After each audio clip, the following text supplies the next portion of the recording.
welcome back to Kansas City, Missouri. FanFest Day 1. We've still got one more game to come, by the way. It's Fulham against Brentford. That's the West London derby. Alan Shearer, Tim Howard, Robbie Earl, Robbie Mustoe, Rebecca Lowe, and a lot of very happy Manchester United fans in the building. Alan, before the game, you all thought Chelsea, but everything changed after 5 minutes. How is Ruben Amorim going to reflect on that today? Well, you look at his players and think they're backing me, because they had to fight and scrap, and every bit of sweat they had to give for their club in that the second half, the last few minutes, and under huge pressure with Chelsea getting that one goal. We all said if Chelsea get one, which they did, then it would get really interesting. But they had to dig deep, roll their sleeves up, and fight and scrap, and in the end, they probably deserved the 3 points for that alone. How do you think Enzo Maresca managed the game today?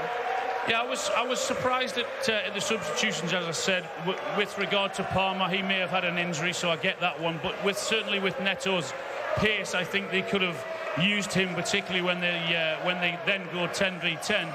But the two goalkeeping mistakes obviously cost Chelsea, and that's what's cost them the game today. Overall, for Manchester United, Tim, just massive relief. Yeah, massive relief. I mean, look, I agree that they backed the manager. They fought. They've done a lot of that. I think because of the circumstances, I still don't know if I learned a ton about Manchester United.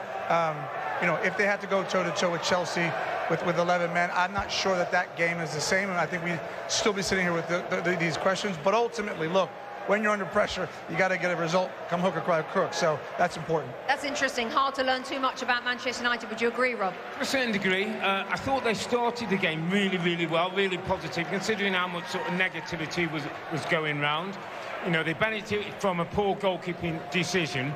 But there was two things for me that stood out, and the boys mentioned it at the stadium. The fans at Old Trafford backed that team unbelievably. The fans here, the Kansas City fans here we've got today, back that football club, and if they just can find wins and results, you know, it doesn't always have to be perfect, but just get a run of results, some confidence is going to come back into the football club. But Robbie, that's why today's result was so important, because there had been some rumblings, some reports that if this today did not go the way for Manchester United, then maybe Amorim was going to start to lose a bit of that support. It was huge. Yeah, and there's a lot of talk about the players potentially losing faith in the manager that sticks to what he's the system-wise for a long period of time now, and the players in the dressing room. And I think there always has been conversations in the dressing room about the manager and how they're playing.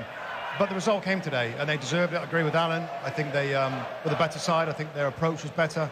I didn't like Chelsea throughout the game. I liked Chelsea in the last 10 minutes when there's some desperation to try and score an equalising goal. I thought they lacked energy at the start.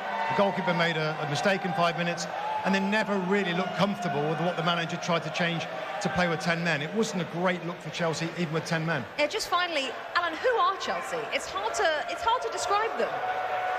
Yeah, it's always going to be very difficult with the changeover and with the amount of money that they've spent and bringing players into that team. It's going to take a lot of time. I mean, I'm not sure they're any further forward today than they were 2 years ago, despite all the money that's been spent. There's discussion about the long contracts. I get that and understand that because of the PSR rules and how Chelsea want to operate. But I still think going forward there are plenty of questions to be answered from Chelsea. They were successful last year in the trophies that they won. I'm not sure they're a better team than they were 3 or 4 years ago, or when they were really successful and winning all those trophies, despite the investment that's been made. Hi there, I'm Rebecca Lowe, studio host of NBC's coverage of the Premier League. Don't forget to hit subscribe to watch more videos all season long, and for even more Premier League content, from original series to live matches, head over to Peacock.